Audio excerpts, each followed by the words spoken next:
তোমরা অজ্ঞতাবশত ভুলে না বুঝে তোমার ভাই ইউসুফের সাথে যে আচরণটা করছো তোমাদের কি মনে আছে? তখন এই 10টা ভাই বলতেছে, হায় হায়, এর ইউসুফে যে কূপের মধ্যে ফেলাইছিলাম দুনিয়ার আর কেউ জানে না ইউসুফ ছাড়া। এদের মনে তখন সাক্ষী দিছে। তখন সে বলতেছে, আইন্নাকা লাআনতা ইউসুফ, আরে তুমিই মনে ইউসুফ, কারণ এই কাহিনী দুনিয়ার আর কেউ জানে না। তখন ইউসুফ আলাইহিস সালাম বলেছেন, হ্যাঁ আনা ইউসুফ ওয়া হাদা আখি, আমি হলাম ইউসুফ আর বিনয়ামিন হলো আমার ভাই। এখন তো সবাই ডরাই গেছে যে সকাল ছোট সময় যে শাস্তি ইউসুফে দিছি, জুলুম আর নির্যাতন করছি, এখন হলো মিশরের বাদশা হয়ে গেছে, কাম সারছে। আমাকে 10 বার কি কাম সারছে।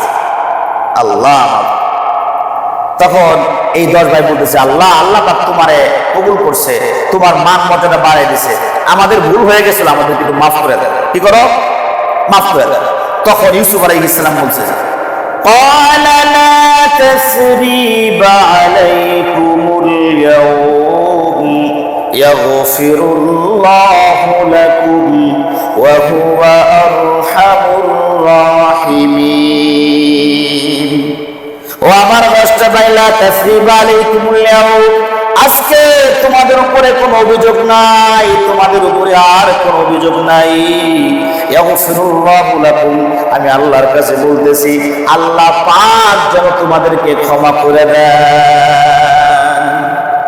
এত কষ্ট আমাকে দিয়েছো ছোট সময়, আমার এগুলো সব মনে আছে।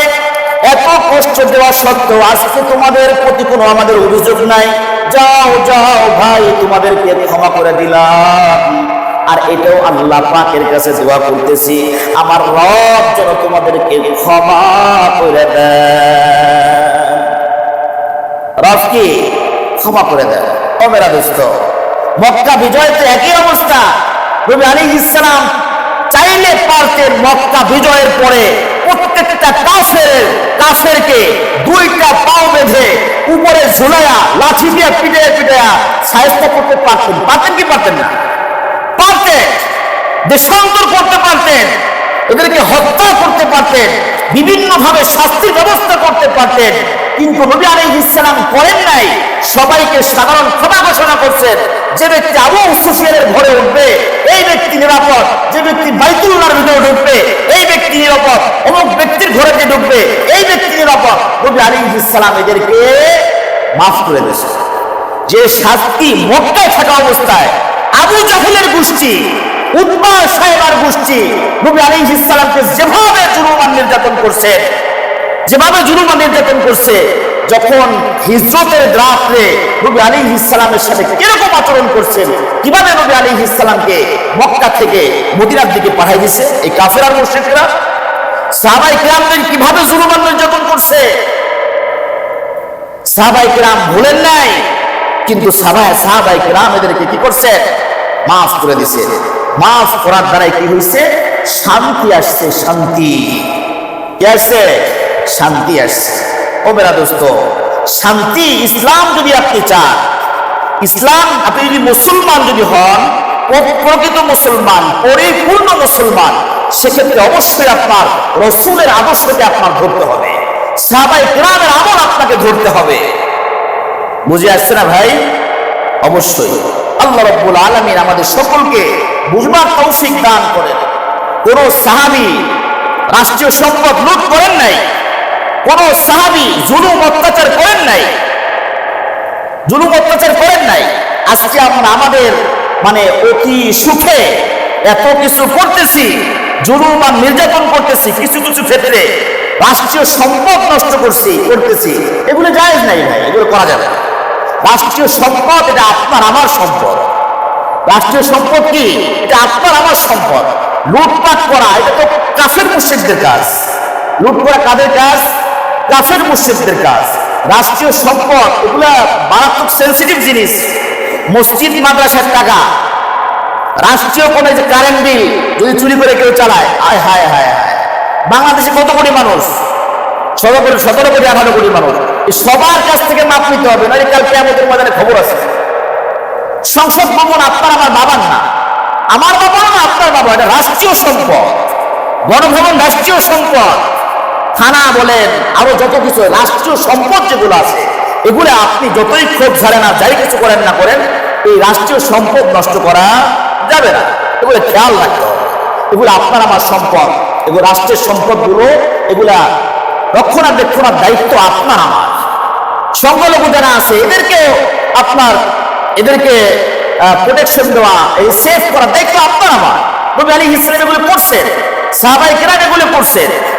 সমাজকে শান্ত করা, সমাজ শান্ত করার জন্য যা কিছু প্রয়োজন, এলাকার মধ্যে শান্তি আনার জন্য যা কিছু প্রয়োজন, রাষ্ট্রের মধ্যে শান্তি আনার জন্য যা কিছু প্রয়োজন, এই সব কিছু আপনার আমার করতে হবে। এগুলো কি আপনার আমার করতে হবে। আল্লাহ রাব্বুল আলামিন নবী আলাইহিস সালাম বলেন, আল্লাহ রাব্বুল আলামিন বলেন, লা তাসুবুল্লাযীনা ইয়াদউনা মিন দুনিল্লাহ। আল্লাহ পাক বলেন, খবরদার যারা অমুসলিম এদের দেব দেবীদেরকে তা তোমরা গালি দিবা না, গালি দিবা না। কারণ তুমি যদি তোমার ওদের দেব দেবীরে গালি দাও, তাহলে ওরাও তোমার আল্লাহকে গালি দিবা না। তুমি যদি এদের মন্দিরে আক্রমণ করো, এরাও তোমার মসজিদের মধ্যে আক্রমণ করবে। এদেরকে যদি কথা বলো, তোমাকেও বলবে। এজন্য বলা নিষেধ, এগুলো কি বলা নিষেধ। খবরদার, যে যার কবরে যাবে, আমরা তো সব জানি, সব বুঝি। কুকুরে কামড় দিলে কি কুকুরে কেউ কামড় দেয় নাকি? কুকুরে যদি কামড় দেয়, কুকুরকে কামড় দেয়, আপনি কুকুরকে কামড় দেবেন না? না। ও মেরা দোস্ত, কোনটা জুলুম আর অন্যায় অত্যাচার, এটা মানুষ সব জানে এবং বোঝে। আসসালামু আলাইকুম ওয়া রাহমাতুল্লাহি ওয়া বারাকাতুহু।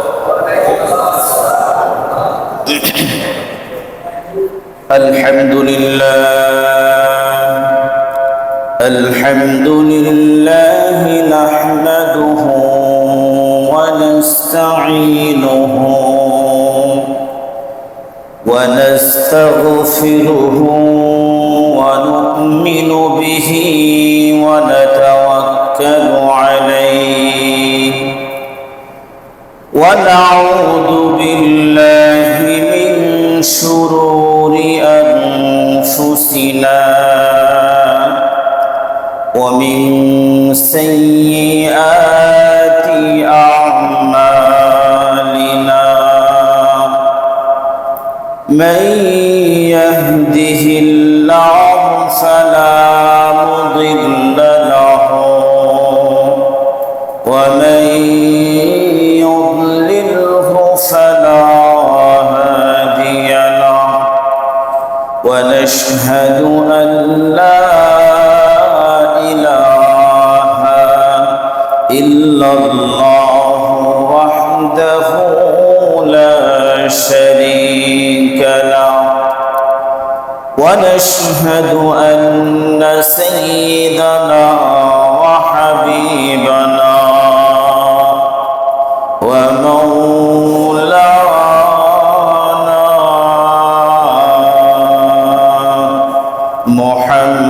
محمدا عبده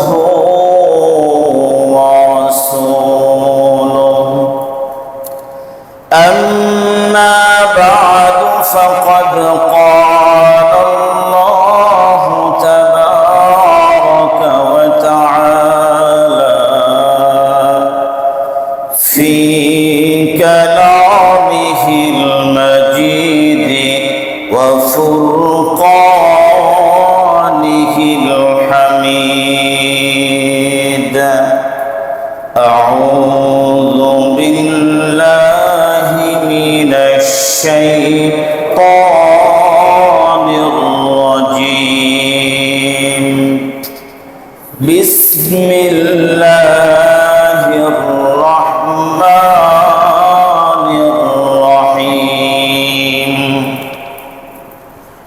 قل اللهم مالك الملك تؤتي الملك من تشاء وتنزع الملك ممن تشاء وتعز من تشاء وتذل من تشاء بيدك الخير إنك على كل شيء قدير. وقال النبي صلى الله عليه وسلم كلكم راع وكلكم مسؤول عن رعيته أو كما قال عليه الصلاة والسلام. সকলেই দুরূদ শরীফ পড়ি। আল্লাহুম্মা সাল্লি আলা মুহাম্মাদিন ওয়া আলা আলি মুহাম্মাদ কামা সাল্লাইতা আলা ইব্রাহিম ওয়া আলা আলি ইব্রাহিম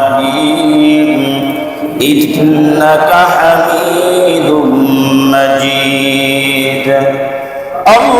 اللهم بارك على محمد وعلى آل محمد كما باركت على إبراهيم وعلى آل إبراهيم إنك حميد مجيد. আলহামদুলিল্লাহ সুম্মা আলহামদুলিল্লাহ। আল্লাহ পাকের দরবারে অসংখ্য অগণিত শুকর এবং সুজুদ যে আল্লাহ রব্বুল আলামিন আমাদেরকে জুমার সালাত আদায় করার জন্য তার ঘর মসজিদে এসে বসার তৌফিক দান করেছেন, এজন্য শুকরিয়া আদায় করি আলহামদুলিল্লাহ। সমস্ত ক্ষমতার অধিকারী একমাত্র আল্লাহ। এটা শুধু মুখে বললে হবে না, দিলের মধ্যে 100% ইয়াকিন পয়দা করতে হবে। যতক্ষণ পর্যন্ত আল্লাহ পাকের ব্যাপারে, আল্লাহ পাকের ক্ষমতার ব্যাপারে ইয়াকিন না আসে, তো ততক্ষণ পর্যন্ত আপনি আমি তো মুসলমানই হতে পারিনি। আর যে ব্যক্তি মুসলমান নয়, ও ব্যক্তি তো ওই ব্যক্তির উপরে শরীয়তের কোনো মাসআলাই নাই। যে ব্যক্তি মুসলমান তার উপরে রোজা রাখা ফরজ, যে ব্যক্তি মুসলমান তার উপরে 5 ওয়াক্ত নামাজ ফরজ, যে ব্যক্তি মুসলমান তার উপরে হজ ফরজ, যে ব্যক্তি মুসলমান তার উপরে যাকাত দেওয়া ফরজ। অমুসলিম যারা আছে তাদের উপরে তো এগুলো ফরজ না, তো মুসলমানদের উপরে কি এগুলা ফরজ? মুসলমান তো একমাত্র আল্লাহ পাককেই এমন বিশ্বাস করবে যে সমস্ত সব কিছু আল্লাহ পাকের পক্ষ থেকে হয়। তার পক্ষ থেকে? আল্লাহ পাকের পক্ষ থেকে হয়। বান্দা কোনো কিছু করতে পারে না আল্লাহ পাকের হুকুম ছাড়া, কোনো কিছুই করতে পারে না। সমস্ত ক্ষমতার অধিকারী কে? আল্লাহ। আল্লাহ আমাদেরকে ইজ্জত দান করেন, আল্লাহ বেইজ্জতি করেন, আল্লাহ আমাদেরকে রিজিক দান করেন, আল্লাহ আমাদেরকে মেঘ বৃষ্টি দেন, আল্লাহ আমাদেরকে দিন রাত এগুলো উপহার দিচ্ছেন। এগুলো সব কিছু আল্লাহ পাকের দয়া আমাদের উপরে। আমাদের উপরে কি? আল্লাহ পাকের 100%-এর মধ্যে 100% আল্লাহ পাকের দয়া। তো আল্লাহ পাকের উপরে যখন এরকম ইয়াকিন আসবে যে মুসলমান হবে, এই ব্যক্তি এরকম আল্লাহ পাকের উপরে ইয়াকিন রাখবে, নবী আলাইহিস সালামের উপরে ইয়াকিন রাখবে, নবী আলাইহিস সালামকে আখিরি নবী হিসেবে মানবেন, আল্লাহ পাককে রব হিসেবে মানবেন, সৃষ্টিকর্তা হিসেবে মানবেন, আল্লাহ এক অদ্বিতীয় হিসেবে মানবেন। যে ব্যক্তি মানবেন না মুসলমান দাবি করবে, মানবেন না মুসলমান দাবি করবে, বুঝতে হবে এই ব্যক্তি হচ্ছে খাস মুনাফিক। এই ব্যক্তি কি? খালেস মুনাফিক। কারণ মুনাফিক তো আলাদা কোনো গাছে ধরে না। মুনাফিক কি? আলাদা কোনো গাছে ধরে না, এদের কোনো ভিন্ন বাদামা নাই। মুনাফিক আপনার আমার মতো দেখতে মানুষ, এরা খায় করে সব কিছুই করে, কিন্তু আপনাকে বুঝাবে সে আপনার সাথে আছে, আপনার দলে আছে, আপনি মুসলমান সেও মুসলমান বুঝাবে, কিন্তু তলে তলে আপনাকে ক্ষতি করবে। এদেরকে কি বলা হয়? মুনাফিক। এদেরকে বলা হয় মুনাফিক। তো যে ব্যক্তি মুনাফিক, এই ব্যক্তির স্থান জাহান্নাম। কোথায়? এই ব্যক্তিকে আল্লাহ পাক পছন্দ করেন না, দুনিয়ার কোনো মানুষ পছন্দ করে না। আল্লাহ পাকও পছন্দ করেন না, দুনিয়ার কোনো মানুষও পছন্দ করেন না। এজন্য কোরআনুল কারীমের মধ্যে আল্লাহ রাব্বুল আলামিন ঘোষণা করেন, ইন্নাল মুনাফিকিনা ফিদ দারকিল আসফালি মিনান নার। মুনাফিকদের স্থান জাহান্নামের সর্বনিম্নে। মুনাফিকদের স্থান। তো যে ব্যক্তি মুসলমান, সে ব্যক্তি আল্লাহ পাকের সমস্ত হুকুমকে মানবে এবং সমস্ত ক্ষমতার অধিকারী আল্লাহ এটা কি মানবে। ও মেরা দোস্ত, এই পৃথিবীর দুনিয়ার কোনো কিছুরই স্থায়িত্ব নাই, সব অস্থায়ী। আপনি আমি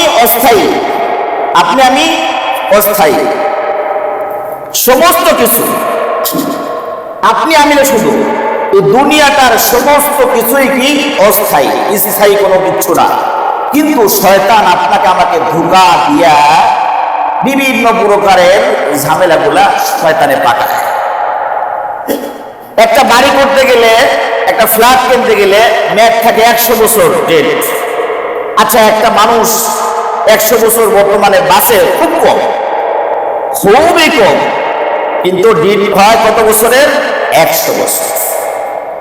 এর পরবর্তী আবার প্ল্যানিং করতে থাকে যে এরপরে কি হবে। এই বান্দা ভুলেই গেছে যে সমস্ত ক্ষমতার অধিকারী কে? আল্লাহ। সমস্ত ক্ষমতার অধিকারী কে? আল্লাহ। আল্লাহ পাক আপনাকে জিল্লতি করতে, আপনাকে ক্ষমতায় বসাইতে, ক্ষমতা থেকে নামাইতে, আল্লাহ পাক আপনাকে ইজ্জত দিতে, ইজ্জত নিতে, আল্লাহ পাক আপনাকে উপরে উঠাইতে, নিচে নামাইতে আল্লাহ পাকের কোনো ব্যাপারই না। আল্লাহ পাকের কি ব্যাপারই না। আপনি যত যাই কিছু করেন না কেন, সমস্ত আপনি দেখতেছেন আপনার ডাইনে বামে সব কিছু ঠিক আছে, সম্ভব না, কোন শক্তি আমাকে বেইজ্জতি করতে পারবে না, এটা আপনার ধারণা। কিন্তু সমস্ত অসম্ভবকে সম্ভব করনেওয়ালা যিনি, তার নাম হচ্ছে আল্লাহ।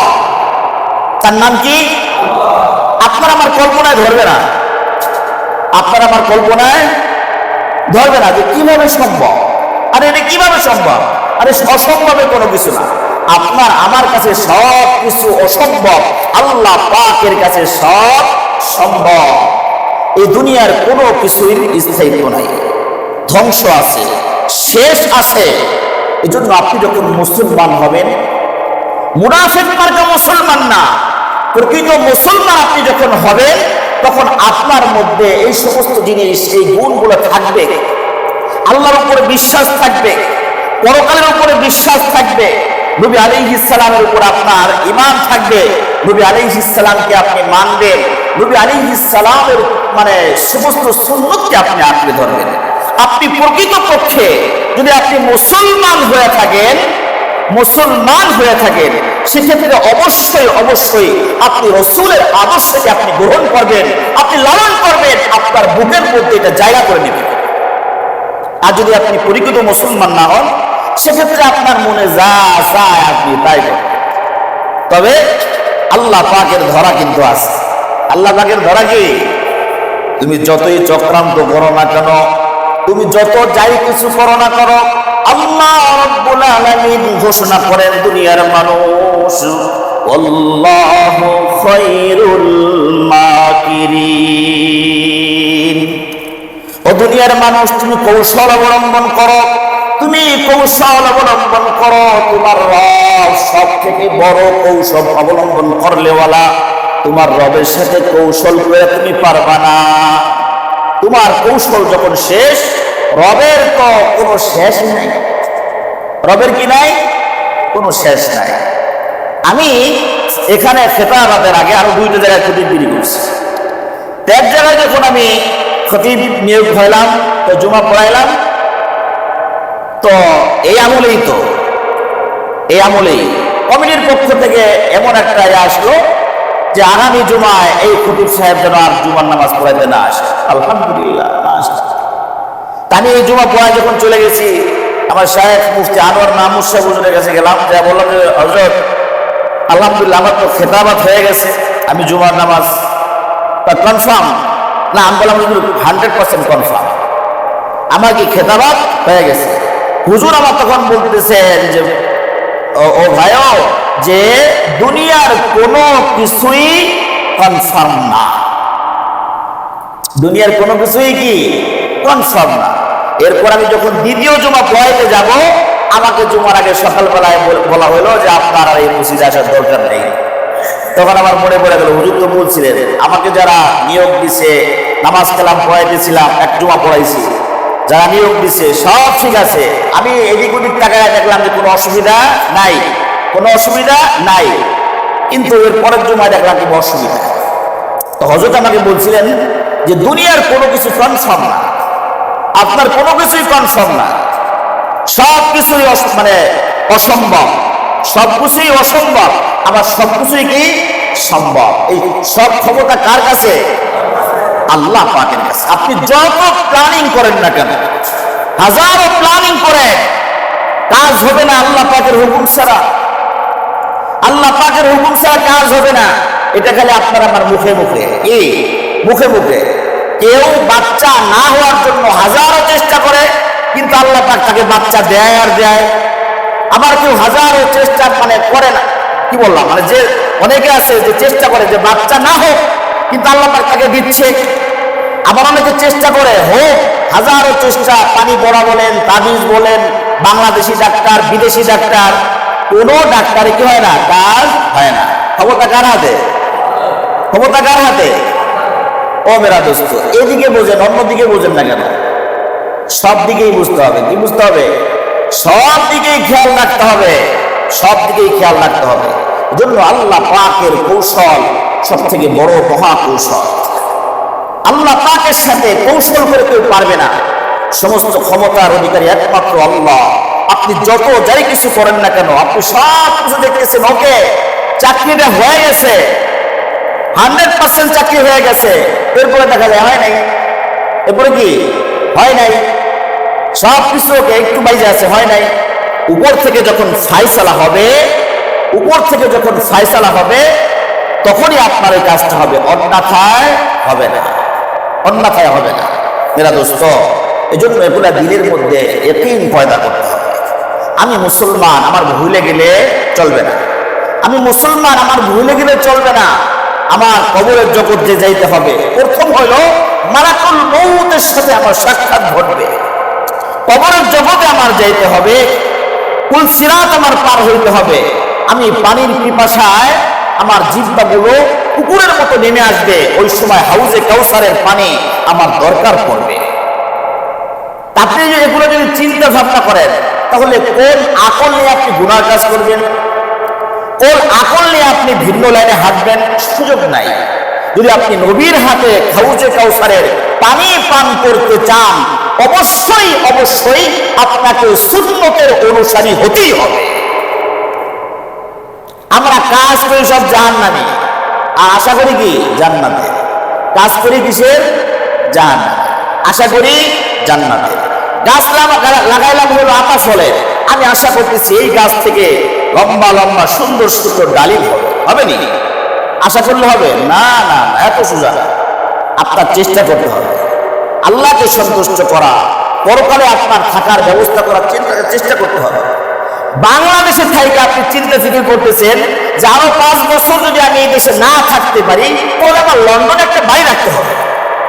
আপনি চিন্তা ফিকির করতেছেন যে আমি যদি এই জায়গায় এই দেশে না থাকতে পারি, কোনো কারণে আমি যদি না থাকতে পারি, আমেরিকাতে আমার একটা বাড়ি বানাইতে হবে, এবং ভবিষ্যতে 5 বছর পরে আমি যতদিন পর্যন্ত জীবিত থাকবো, এতদিন পর্যন্ত ওখানে থাকা খাওয়ার ব্যবস্থা আপনি করবেন বা করেন। তাহলে এই জিনিসটা বুঝে আসে যে আমি এখান থেকে চলে গেলে অন্য একটা দেশে গেলে আমার সেখানে ব্যবস্থা এখান থেকেই করতে হবে। তাহলে আপনি এই দুনিয়া থেকে যখন পরকালের জগতে যাবেন, এই জন্য ফিকির আসে না কেন? কেন আসে না? যে কবরের জগতে আমি যাব, মিজানের পাল্লায় আমার আমলটাকে মাপা হবে, ফুলসিরাত আমার পানি দিতে হবে। যখন সূর্য মাথার উপরে আসবে, গিলুগুলো টকবক করে যখন গলতে থাকবে, পানির পিপাসায় জিহ্বাগুলো কুকুরের মতো বের হয়ে যাবে, তখন পানির তৃষ্ণায় এরকম ভাবে জানটা বের হয়ে যাওয়ার উপক্রম হবে। এই মুহূর্তে হাউজে কাউসারের পাশে হাজার হাজার লাখ লাখ কোটি কোটি পেয়ালা থাকবে এবং হাউজে কাউসারের পানি ভরা থাকবে। যে ব্যক্তি নবী আলাইহিস সালামের সুন্নাত মতো জিন্দেগি করছে, নবী আলাইহিস সালাম ওই ব্যক্তিকে এক পেয়ালা পানি পান করাবে। আর যে ব্যক্তি এক পেয়ালা পানি পান করার সুযোগ পাবে, পানি পান করার সুযোগ পাবে, এই ব্যক্তি হাসরের মাহশারে এবং জান্নাতে যাওয়ার আগ পর্যন্ত আর পানির পিপাসা লাগবে না। সুবহানাল্লাহ। তাহলে আপনি আমি করতেছি হলো হাউজে কাউসারের পানি যেন পান না করা লাগে, আর আশা করতেছি কি না আমাকে পান করাবে। আমি নবীকে অনেক মহব্বত করি, আমি নবীকে অনেক কি মহব্বত করি। সুন্নতের কোনো ভালাই নেই কি নাই? সুন্নতের কোনো ভালাই নেই। এই জন্য আমরা দোস্ত যেটা বলতেছিলাম, দুনিয়ার সমস্ত কিছু অস্থায়ী, কোনো কিছুর স্থায়িত্ব নাই। এজন্য যে যেভাবে যে যেই হালতে আসি, একটু আল্লাহ পাককে স্মরণ করি, আল্লাহ পাককে স্মরণ করি। আপনি ভালো তো জগৎ ভালো হবে, একটা কথা আছে না, যে আপনি চেঞ্জ হন, সারা দুনিয়ার মধ্যে যদি যত মানুষ আসে অন্তত একটা ব্যক্তি ভালো হয়ে গেল, এরপর আরেকজন হোক, প্রত্যেকে যদি ভালো হয়ে যায় তো আলহামদুলিল্লাহ, সব ক্লিয়ার। আর আপনি যখন জুলুম করবেন, আপনি যখন আরেকজনের সন্তানের গায়ের মধ্যে হাত দিবেন, মাথার মধ্যে থাবড় দিবেন, কলার ধরবেন, বুকের মধ্যে ঘুষি মারবেন, লোক সবার সামনে যখন আপনি তাকে অন্যায় অত্যাচার করবেন, অসম্মান করবেন, তাহলে আপনার সন্তানেরটা কি হবে? আপনার সন্তানের অবস্থা কি হবে? এটা ভাবতে হবে। আপনি যেরকম অন্যের উপরে জুলুম নির্যাতন করতেছি, আর একজনও আমার উপরে এরকম ভাবে করবে। ওয়ালাকুম ফিল কিসাসি হায়াতু ইয়া উলিল আলবাব। আল্লাহ পাক বলতেছেন, দুনিয়ার মানুষ শিক্ষা নাও। কিসাসটা রাখা হয়েছে কি জন্য? কিসাস, যেখানে কোরআনের আইন আছে সেখানে কিসাস আছে। হত্যার বদলে হত্যা, হত্যার বদলে কি হত্যা। আপনি দেখতেছেন যে এই ব্যক্তিকে যখন এখন এই রাস্তার মাঝখানে 4-5 জন ধরে থামাইতেছে, আপনার কাছে খুব মায়া লাগতেছে, আহা এই লোকটাকে কিভাবে মারতেছে, মানুষ কিভাবে মানুষকে মারতে পারে। আপনি তো কিছুক্ষণ আগে খবর রাখেন নাই, কিছুক্ষণ আগে যাকে থামানো হইতেছে এই ব্যক্তি 10 জনকে গুলি করে মেরে আসছে, আপনি তো খবর আপনার কাছে নাই। দেখতেছে যে থামাইতেছে, আপনার কাছে খুব মায়া, এই ব্যক্তি কেন মারা হইতেছে, এটা জুলুম, এটা জুলুম, এটা কি জুলুম। বাকি এই ব্যক্তি যে আরেক জায়গায় জুলুম করে আছে ওটা তো আপনার কাছে আপনার জানা নেই। এই জন্য মেরা দোস্ত, ওয়ালাকুম ফিল কিসাসি হায়াতু ইয়া উলিল আলবাব। দুনিয়ার মানুষ শুনে রাখো, হত্যার বদলে কি আছে? হত্যা আছে। জিনা করলে তার বিচার আছে, সুদ করে বিচার আছে, মদ খাইলে তারপরে বিচার আছে। যখন বিচার আচার উঠে যাবে, তখন দুনিয়ার মধ্যে সব শয়তানি শুরু হয়ে যাবে। কি হয়ে যাবে? শয়তানি শুরু হয়ে যাবে। এই জন্য দুনিয়ার সব কিছু অস্থায়ী, কোনো কিছুই কি স্থায়ী নাই। তারপরও বর্তমান পরিস্থিতি আপনাদের সবারই জানা, ছোট বড় সবারই জানা, সবারই জানা। নবী, আর তারপর আমি কিছু কথাবার্তা বলি। নবী আলাইহিস সালাম মক্কা বিজয় করছেন, শুনছেন না ইতিহাস? সূরা ইউসুফের তাফসীর এই মসজিদে হয়েছে, পুরা সূরা ইউসুফের তাফসীর এই মসজিদে হয়েছে। প্রতি শুক্রবার মাগরিবের পরে তাফসীর হয়, ধারাবাহিক তাফসীর চলতেছে। সূরা ইউসুফের তাফসীরে হয়েছে, মান গফারা গুফির লাহু। নবী আলাইহিস সালাম বলেন, যে ব্যক্তি মানুষকে ক্ষমা করে আল্লাহ পাক তাকে ক্ষমা করে দেন। যে ব্যক্তি মানুষকে ক্ষমা করে আল্লাহ পাক তাকে ক্ষমা করে দেন, আল্লাহ পাক তাকে ক্ষমা করে দেন। হযরত সাইয়্যিদুনা ইউসুফ আলাইহিস সালাম যখন ছোট ছিলেন, সে একটা স্বপ্ন যখন দেখলো, বাবার কাছে বলছে, বাবা বলেছে খবরদার ভাইদের কাছে বলিস না, বলা যাবে না।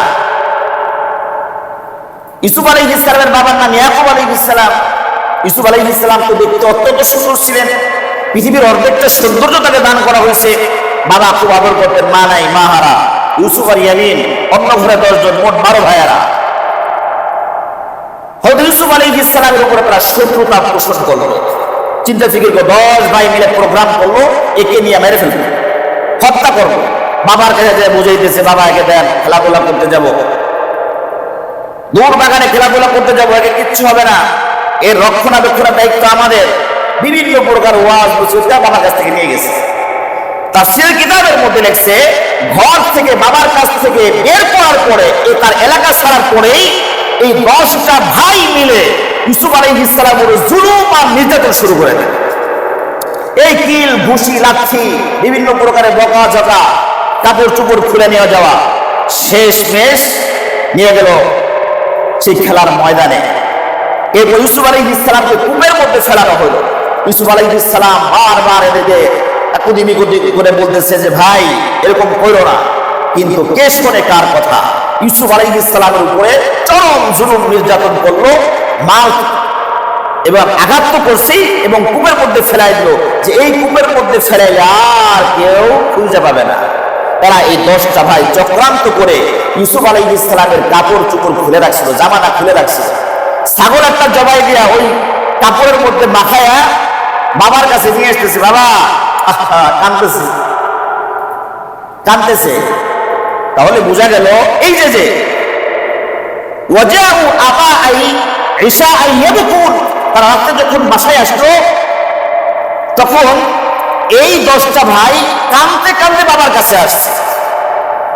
আশ্চর্যের ব্যাপার হলো, ওরা কিন্তু মিথ্যা অভিযোগ, ইউসুফ আলাইহিস সালামকে কিন্তু কূপের মধ্যে ফেলাইছে। এরা বলতেছে বাবা ইউসুফকে বাগে খাইছে। তাহলে মিথ্যা কথা বলছে না, পরিপূর্ণ অভিনয় করছে। আসলে কোরআনের আয়াত নিয়ে, কোরআনের আয়াত যে অভিনয় করতে যাওয়া মানুষ কাঁদতে পারে, এই কোরআন সাক্ষী দেয় যে ইউসুফ আলাইহিস সালামের 10টা ভাই ইউসুফকে কূপের মধ্যে ফেলাইয়া কাঁদতে কাঁদতে বাবার কাছে এসে যে বাগে খেয়ে ফেলছে। এটা কি কোরআনের আয়াত? আল্লাহর কথা কি মিথ্যা হয়? তাহলে কোরআন সাক্ষী, কিয়ামত পর্যন্ত কিছু মানুষ আসবে অভিনয় করে তারা কাঁদবে, মানে তারা মাইরেও জিতবে, কাঁদেও জিতবে। বুঝেন নাই? তারা মাইরেও জিতবে, কাঁদেও জিতবে। দলিল কোথায়? সূরা ইউসুফ। 10টা ভাই আসা কাঁদতে কাঁদতে বলতেছে। যাই হোক, লম্বা ইতিহাস। এরপরে দুর্ভিক্ষ শুরু হয়ে গেল, ইউসুফ আলাইহিস সালামকে কিনে নিয়ে গেল মিশরে। ইউসুফ আলাইহিস সালাম বড় হইতে লাগলেন কোষাধ্যক্ষ খাদ্যমন্ত্রীর বাসায়, সেখানে জুলাইখার সাথে অনেক কাহিনী। ইউসুফ আলাইহিস সালাম আস্তে আস্তে বড় হচ্ছে আর তার সৌন্দর্য বাড়তেছে, বড় হচ্ছে না সৌন্দর্য বাড়তেছে। ইউসুফ আলাইহিস সালামের এক পর্যায়ে জুলাইখার সাথে একটা ঝামেলা হয়ে গেল। ইউসুফ আলাইহিস সালাম তৌমত খাইলেন, জেলখানার মধ্যে নেওয়া হলো ইউসুফ আলাইহিস সালামকে। একটা পর্যায়ে ইউসুফ আলাইহিস সালাম খাদ্যমন্ত্রীর দায়িত্ব পাইলেন। সারা দুনিয়ার মধ্যে দুর্ভিক্ষ, দুর্ভিক্ষ চলতেছে, খাবার দাবার নাই। যে আসে এরকম ভাবে আগে থেকে গুদামজাত করে রাখছে। বিশাল লম্বা ঘটনা, 2-1 মিনিটের মধ্যে তো বললে এরকম মজা লাগবে না, কিন্তু শিক্ষার জন্য যতটুকু দরকার এতটুকু বলবো। বিভিন্ন জায়গাতে খাবার দাবার নেওয়ার জন্য ইউসুফ আলাইহিস সালামের কাছে আসে। এদিক থেকে ফেরানের মতো দুর্ভিক্ষ।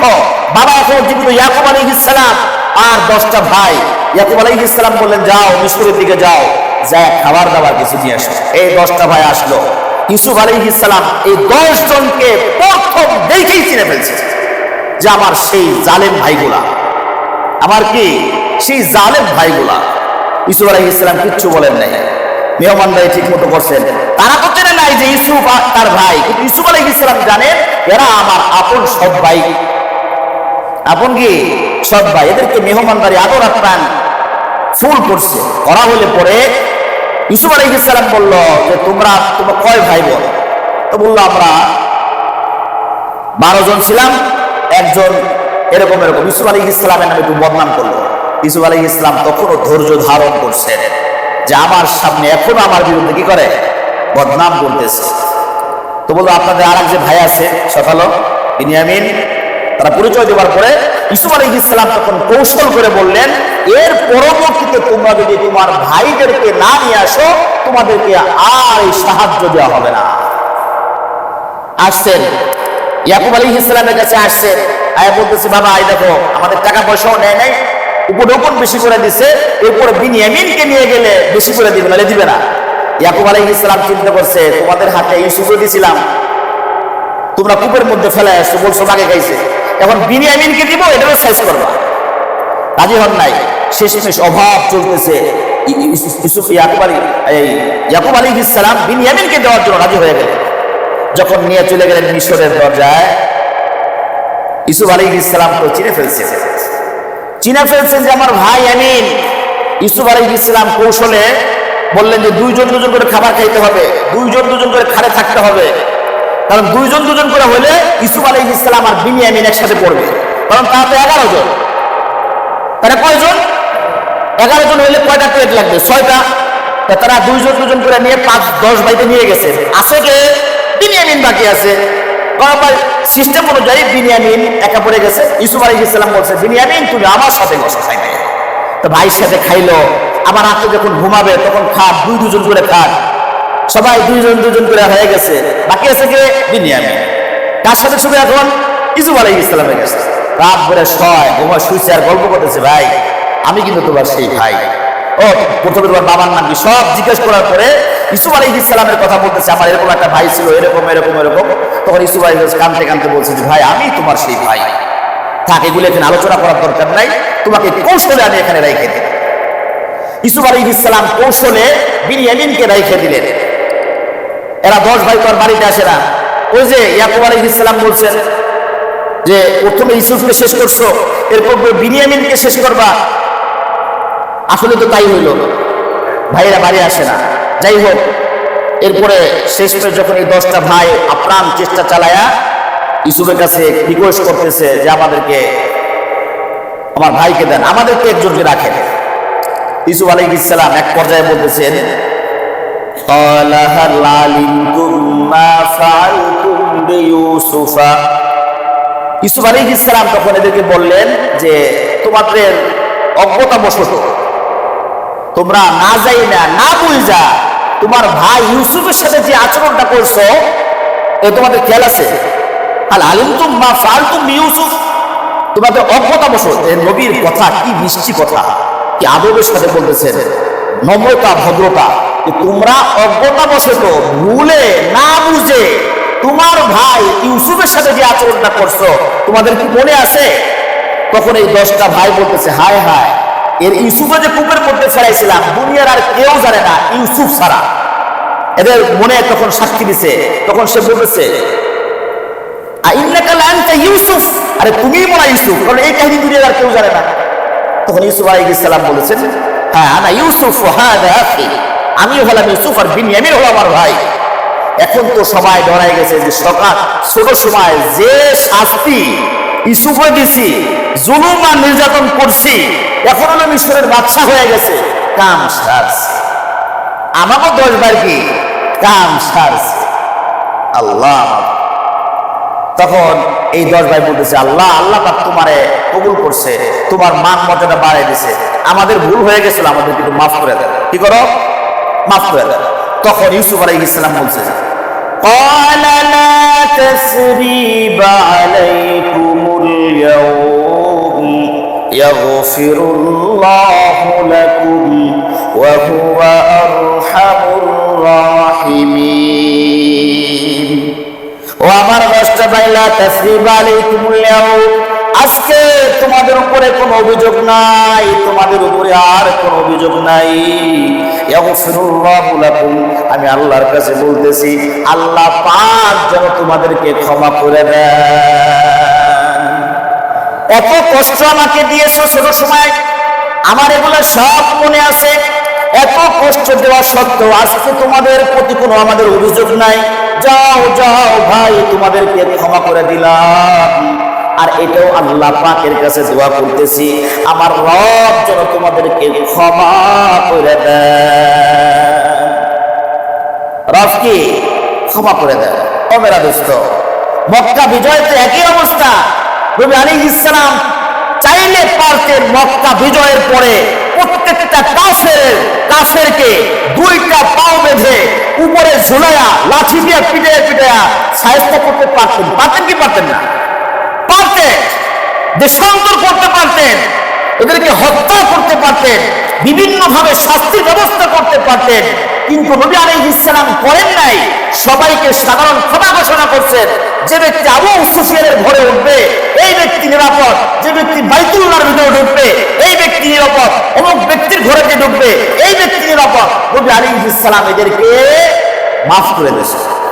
যে শাস্তি মক্কায় থাকা অবস্থায় আবু জাহেলের গোষ্ঠী, উতবা সাহেবার গোষ্ঠী নবী আলাইহিস সালামকে যেভাবে জুলুম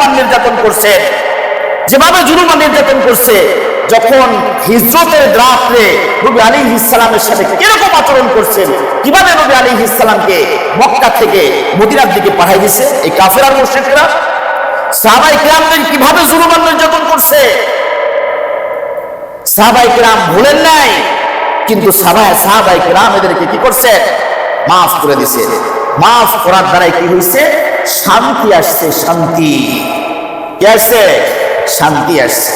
ও মেরা দোস্ত, শান্তি ইসলাম যদি আপনি চান, ইসলাম আপনি যদি মুসলমান যদি হন, প্রকৃত মুসলমান, পরিপূর্ণ মুসলমান, সেক্ষেত্রে অবশ্যই আপনার রাসূলের আদর্শকে আপনার ধরতে হবে, সাহাবায়ে কিরামের আমল আপনাকে ধরতে হবে। বুঝে আসছে না ভাই? অবশ্যই আল্লাহ রাব্বুল আলামিন আমাদের সকলকে বুঝবার তৌফিক দান করেন। কোন সাহাবী রাষ্ট্রীয় সম্পদ লুট করেন নাই, কোন সাহাবী জুলুম অত্যাচার করেন নাই। আজকে আমরা আমাদের অতি সুখে এত কিছু করতেছি, জুলুম আর নির্যাতন করতেছি, কিছু ক্ষেত্রে রাষ্ট্রীয় সম্পদ নষ্ট করতেছি। এগুলো জায়েজ নাই ভাই, এগুলো করা যাবে না। রাষ্ট্রীয় সম্পদ এটা আপনার আমার সম্পদ। রাষ্ট্রীয় সম্পদ কি? এটা আপনার আমার সম্পদ। লুটপাট করা এটা তো কাফের মুশরিকদের কাজ। লুট করা কাদের কাজ? কাফের মুশরিকদের কাজ। রাষ্ট্রীয় সম্পদ এগুলা মারাত্মক সেন্সিটিভ জিনিস। মসজিদ মাদ্রাসার টাকা, রাষ্ট্রীয় কোন যে কারেন্ট বিল যদি চুরি করে কেউ চালায়, হায় হায় হায় হায়। বাংলাদেশে কত কোটি মানুষ? 17 কোটি 18 কোটি মানুষ। সবার কাছ থেকে মাপ নিতে হবে, নইলে কাল কিয়ামতের ময়দানে খবর আছে। সংসদ ভবন আপনার আমার বাবার না, আমার বাবা না আপনার বাবা, এটা রাষ্ট্রীয় সম্পদ। গণভবন রাষ্ট্রীয় সম্পদ।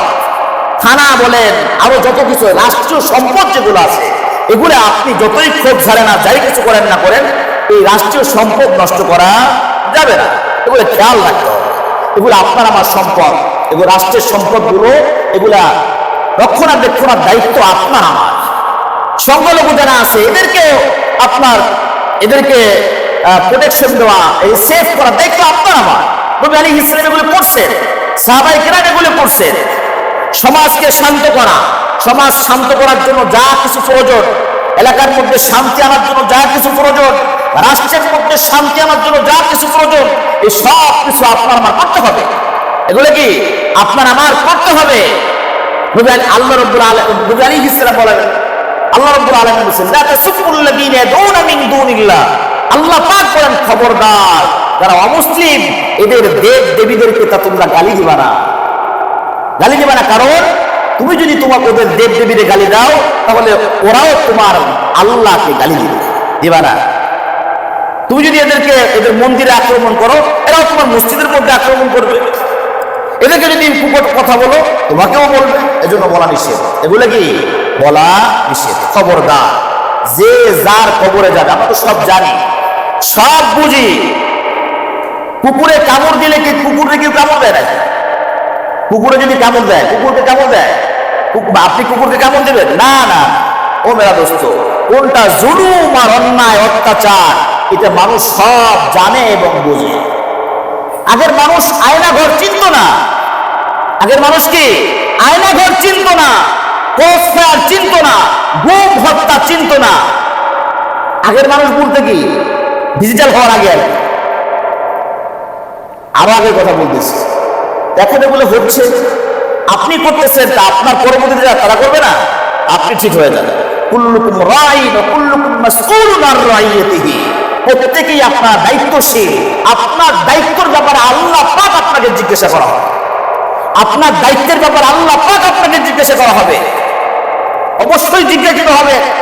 ন্যায়পরায়ণ বাদশা কাল কিয়ামতের ময়দানে সূর্য যখন মাথার উপরে থাকবে, টকবগায় ঘুরে ঘুরে যখন পড়বে, এহেন মুহূর্তে আল্লাহ রাব্বুল আলামিন ন্যায়পরায়ণ বাদশাকে আল্লাহ পাকের আরশে আজিমের নিচে ছায়া দিবেন।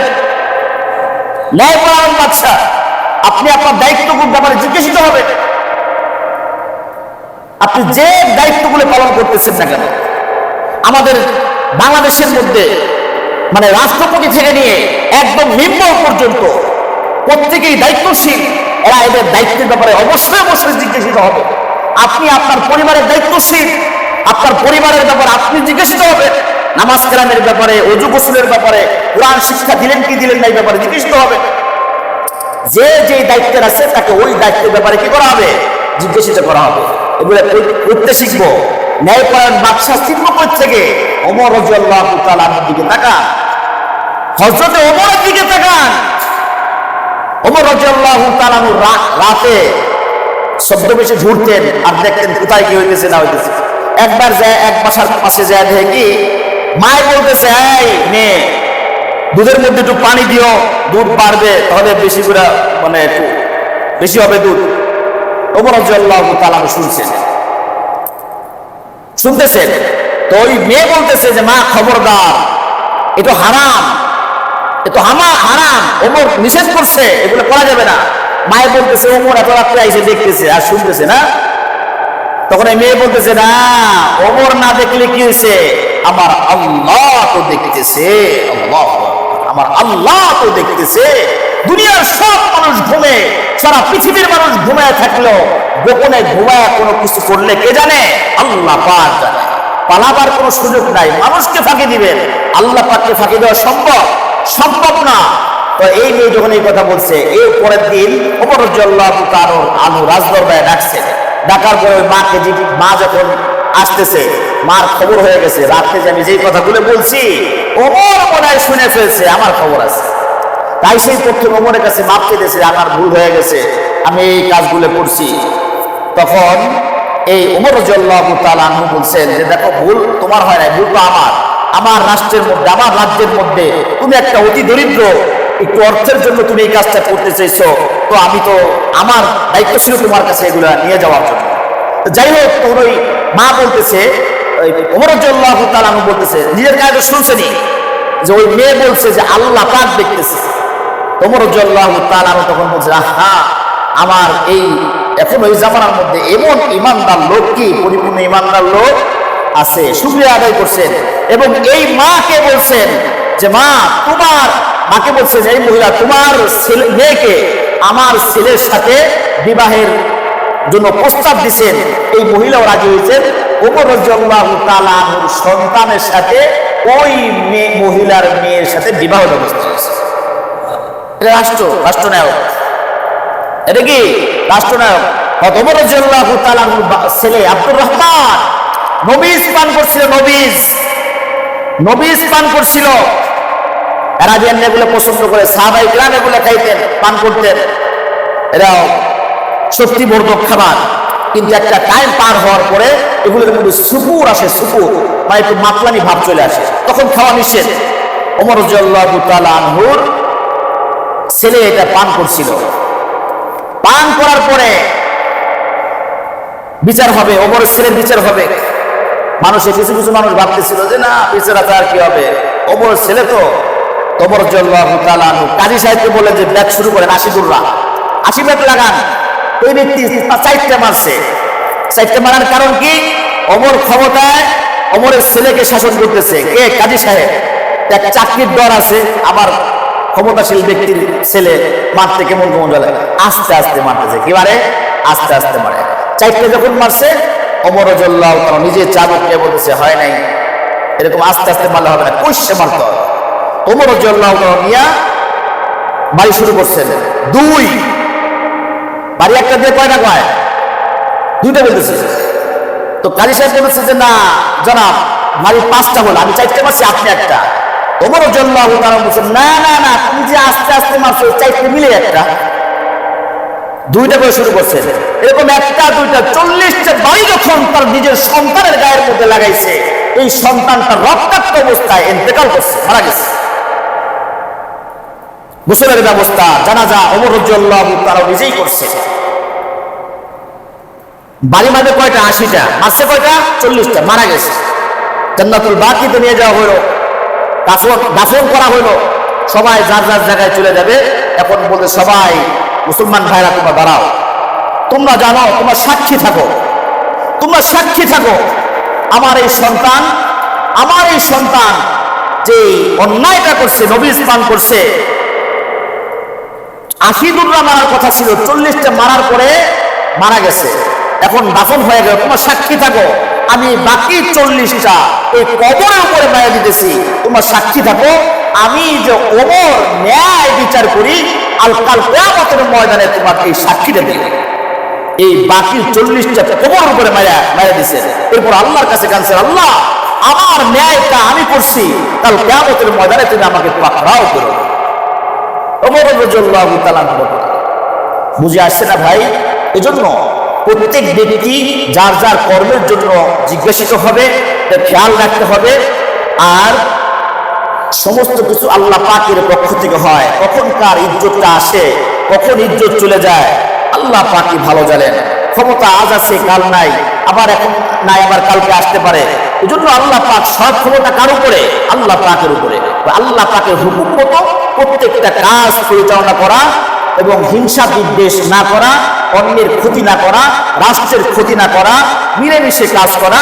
আল্লাহ রাব্বুল আলামিন আমাদের সকলকে বুঝে আমল করার তৌফিক দান করেন। সকলে বলে আমিন। ওয়া আখিরু দাওয়ানা আলহামদুলিল্লাহি রাব্বিল আলামিন। যা সুন্নাত